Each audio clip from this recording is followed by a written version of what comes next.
So remarkably, I have to say, Mark Levin managed to get Joe Kent to come on his show, and they had a conversation.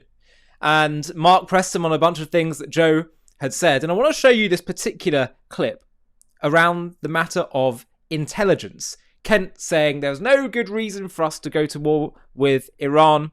Don't forget he had changed that stance from a recent stance where he seemed to suggest there very much was a threat and that it was imminent. And this discussion starts when Mark Levin presses Joe on his claim that Israel was somehow involved in Charlie Kirk's assassination, a disgraceful accusation. By the way, guys, just wanted to say, if you haven't already, please hit the subscribe button, like our video, comment, hype our videos. All these things really help us to grow, to get into the algorithm, and to continue to delivering videos, which I hope you will really appreciate. About this that you said on Carlson's show, when a president closest advisors who's vocally advocating for us not to go to war with Iran and for us to rethink at least our relationship with the Israelis, and then he's suddenly publicly assassinated, we're not allowed to ask questions about that. It's a data point.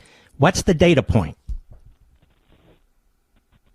The data point is that the investigation, in my view, especially the foreign ties, has not been complete. And that. Well, why did you bring up the Israelis there? Are you talking about, what are you talking about there? Botswana? I mean, what are you thinking about when you say that? I'm just curious. Just asking questions. That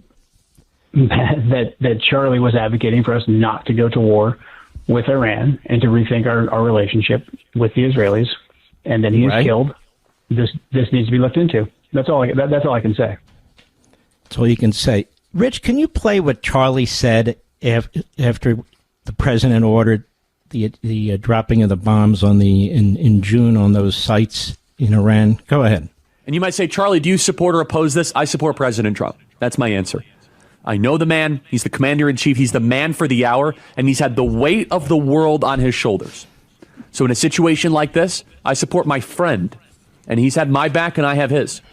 That's my perspective. By the way, I also look at this and I say, and I understand the arguments of people that, don't intervene and all that. I get it. But boy, have we not exhausted so many diplomatic channels and options. What do you think of that? I didn't resign after Midnight Hammer. Midnight Hammer was a targeted operation that did not result in a further continuation of the war. I'm not talking about why you resigned. I'm talking about, hold on. I'm talking about, that was Charlie's comment about the president ordering the bombing of those nuclear sites in Iran. Right? Right. And you were talking about, I heard that Charlie being assassinated. Right? Right. He was against the regime change war that's taking place right now. Okay, hold on. I'm not talking about Midnight Hammer and the bombing was two completely different things. Targeted operations are completely different. You were talking about the assassination. As we've seen with the ramifications. One of President's closest advisors, who's vocally advocating for us not to go to war with Iran and for us to rethink at least our relationship with the Israelis, and then he's suddenly publicly assassinated. President Trump wasn't talking about hitting Iran again in September. We're talking about June. We knew that after Midnight Hammer, it was evident that the Israelis still wanted regime change in Iran, and they were going to continue to push. How did the Israelis get all this power over President Trump? He says to you, that's not right. Radcliffe says, that's not right. Hegseth says, that's not right. So I don't know what the vice president said to you, but why do you keep insisting on it when they keep insisting it's not true? Because in real time over the course of the last year, we watched the Israelis through their official engagements with members of our government and the media echo chamber, which I believe you were a part of, move President Trump's red line from saying that Iran can't have a nuclear weapon to saying Iran can't have any enrichment, because President Trump and the former supreme leader of Iran agreed that Iran was not going to get a nuclear weapon. They were getting it and you believed them. Table. You believed them. I believe that 18 members of the intelligence community. Well, apparently it wasn't 18 because the CIA director said you're wrong. what the assessment that the coordinated assessment that the CIA sent to the ODNI said that they were not working towards getting a nuclear bomb because the supreme leader had a prohibition on the development of nuclear weapons. So you believed his fatwa? I mean, this is kind of foolish. So they put out a fatwa. The guy just lied about the hold on. The guy lied about the distance of their ballistic missiles in February. His foreign minister did. Then why? It just gets unbelievable. First of all, let's just talk about Charlie Kirk for a second. If you want to tell me that you believe Israel assassinated Charlie Kirk, on what grounds? On the grounds that Charlie Kirk was against going to war with Iran. Let's just break this down. First of all, what is your evidence? Well, my evidence is that Charlie was critical of doing that. But hold on a second. The war happened, the first war, the 12-day war happened in June. Charlie was assassinated in September. In that time, Charlie was skeptical of getting involved, but then he said, I support President Trump. Charlie's assassinated in September. And the talks of, going to war with Iran and all of that happened months later. Like a full-scale war. So the timeline doesn't add up for a start. Secondly, why would Israel go for Charlie Kirk? You have no evidence that they did that. You're just trying to create a correlation. You don't need me to tell you, I hope, that correlation does not equal causation. I can find loads of things that happened at the time of Charlie Kirk's assassination. That doesn't make it the cause of his assassination. Why would Israel target Charlie? At the same time of that Iran war, the 12-day war, when Charlie was a bit concerned and skeptical, though at the end of the day he still supported President Trump publicly for the 12-day war. But at that same time, he was sending a letter to Netanyahu saying, one of my great joys as a Christian is defending Israel and Jews. And here's some ideas I have to improve your PR. Doesn't exactly sound like turning back your back on Israel. Do you really think Israel's going to look at that letter and say, this guy, he's trouble, he's a problem? And why would they start with Charlie? Aren't there other voices that are much more dangerous that are infecting the conservative right? Tucker Carlson, very close to President Trump. Why not go after him? He's much more insidious, much more poisonous, doing much more damage. In fact, he may be the one that Charlie feels he kind of has to keep within the coalition, and so Charlie maybe kind of gives a nod and a wink to him as well as everyone else. But again, zero evidence. And I think the other point to ask oneself is,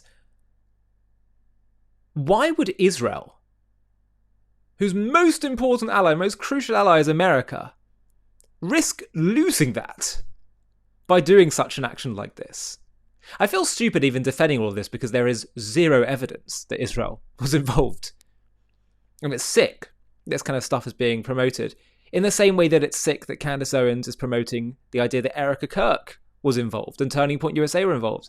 That's the problem with anti-Semitism. It starts off as just on the Jews, but it's a corruption, it's a rotting of the soul on a personal level, on a national level, wherever it infects. So it becomes just as ludicrous with regard to the other accusations. And I'm hoping people can see that. But you really mean to tell me that Israel would risk its closest relationship, its closest ally, to take out Charlie Kirk? The whole thing is stupid.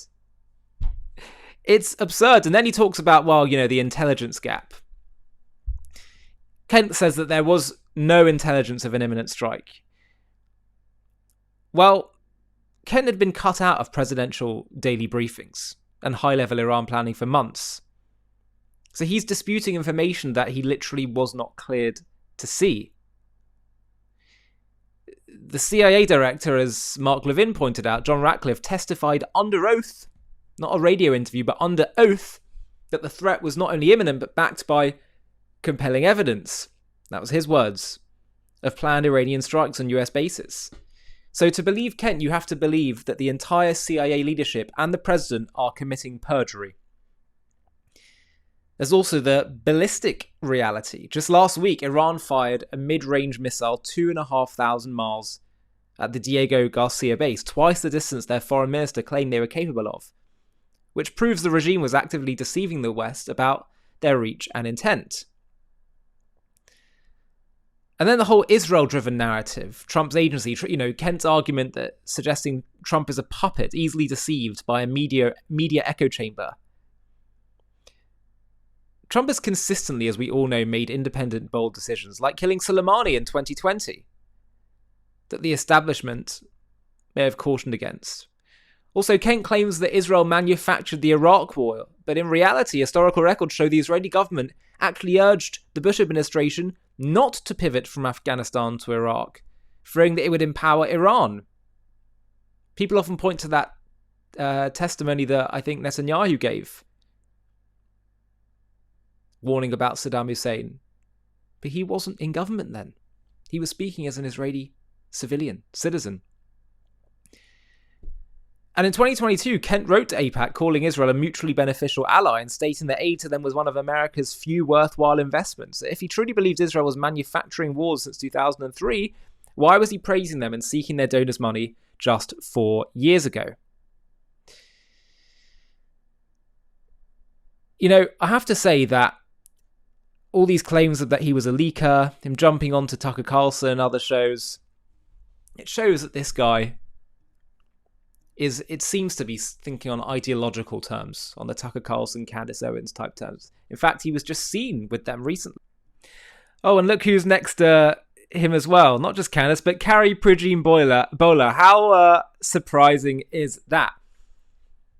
And again, this takes me back to the same point. Why would Israel go for Charlie Kirk and not Candace or Tucker, who are doing far more damage to clearly, I think, radicalize even people like Kent, who are senior figures of the Trump administration. Although not so senior, as it turns out. So the whole thing is stupid. It's good that this stuff is being called out. And I also just want to show you this tweet that Joe Kent just put out recently, where he said, President Trump is working to get peace with Iran. If he can make this happen, it will be a very good thing for our nation, our allies in the Gulf. The Israelis will be against it, but the president is strong and can get them on board. As Laura Loomer pointed out, I thought you said that Israel controls Trump. Looks like someone is nervous about being investigated. Open Source Intel said, I thought you or someone said Israel controls US foreign policy. I'm so confused. Pastor Dimasani, Washington. Imagine being such a corrupt person that you quit your counterterrorism job, protecting our nation, to get on social media and attack Israel, which is protecting itself and the free world. The pleasure that he has about sort of saying the Israelis will be against this. It's just clearly such disdain for Israel's strategic needs, which are critical for America as well. And also, one should note that President Trump himself was asked about Joe Kent just the other day. Have a watch. Mr. President, do you know whether Joe Kent was leaking? Look, I'm not a fan of the guy. If you look at, and you never cover this, if you look at his truths or whatever he went on, if it's X or truth, if you look at his truths or his statements, he was all for everything. All of a sudden, he wasn't. He was a man that I met at Dover. He came and his wife was killed. He remarried fairly quickly. His wife was killed, and I felt badly for him. He ran for Congress, he lost. He ran for Congress again, and he lost. I said, he's a guy, nice guy, seemed like a very nice guy. I met him, he was pretty heartbroken, But I said, it's a shame. He ran for Congress twice. Call him up, give him a job in the White House. Smart. They gave him a job in the White House, and this is what he does to me, Being a nice guy doesn't pay off too much. Mr. President. Think of it. He loses twice in Congress, ran not very good campaigns, should have won, but he loses twice. How do I get him? I have my people call him, because I didn't deal with him for the most part. I saw him a couple of times, but I never dealt with him at all. I had no idea his ideology was left or right, whatever it is. I can say this. He said very strongly that Iran is not a threat. Iran's been a threat for 47 years, and there's not a country in the world that doesn't agree with me on that. So I take this guy, Joe Kent, who lost twice for Congress, pretty badly and tough, and was devastated, and I know that he lost his wife. So instead of letting him live out his life, I brilliantly have my people call him and offer him a job in security, essentially, in the White House.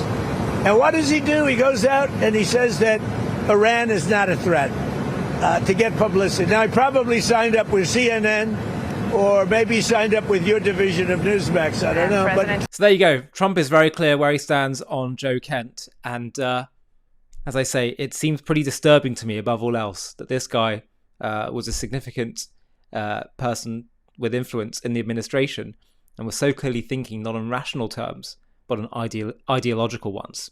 Just a moment. Have you ever heard someone say, I've got no problem with Judaism or Jews, it's Israel I've got a problem with? Well, we've just created our most important documentary yet, called Zionism and Judaism, The False Separation. Have a watch of the trailer, and if you want to watch the full thing, just click on the link below in the video description. This one's important. I'm not against Judaism, I'm just against Zionism. It's not Jewish, it's Zionism. Judaism and Zionism are completely separate. You know, Judaism is a faith, Israel is a state. You can be Jewish without being a Zionist. Zionism and Judaism is totally diametrically opposed. I'm sure you've heard this before, from protesters, from politicians, from even well-meaning people trying to navigate the Israel-Palestine debate. But I'm here to tell you that this separation is complete nonsense. It's a comfortable lie. The kind of lie that sounds intelligent but collapses the moment you actually open this book, the Torah, the Bible, and study Judaism on its own terms. In this JTV Plus documentary, we're going to tackle this myth head on. We'll actually look inside the Torah and see how in the very first book, Genesis, there's no mention of law or religion. It's all centered on the promise of a specific land to a specific nation. We'll trace how Judaism, not modern politics, but Judaism itself, is structured around one obsessive, relentless, undeniable claim: the land of Israel belongs to the Jews. We'll reveal why the building of a nation in the land of Israel is an indispensable part of the project of Judaism. Why Judaism is not a religion, it's the divine project of a nation in a land. We'll discover how the Torah preemptively answered the colonization accusation that wouldn't fully materialize for another 3,000 years. We'll explore why, if the land is so central, Jews had to spend thousands of years in global exile. We'll unpack what Zionism actually means, and how anti-Zionism doesn't just contradict Israeli policy, it contradicts the fundamental architecture of Judaism itself. For some people, this is going to be uncomfortable viewing, but by the end, we'll prove beyond any reasonable doubt that Judaism and Zionism are inseparable. To watch this JTV Plus documentary and access much more premium content, click on the link in the video description.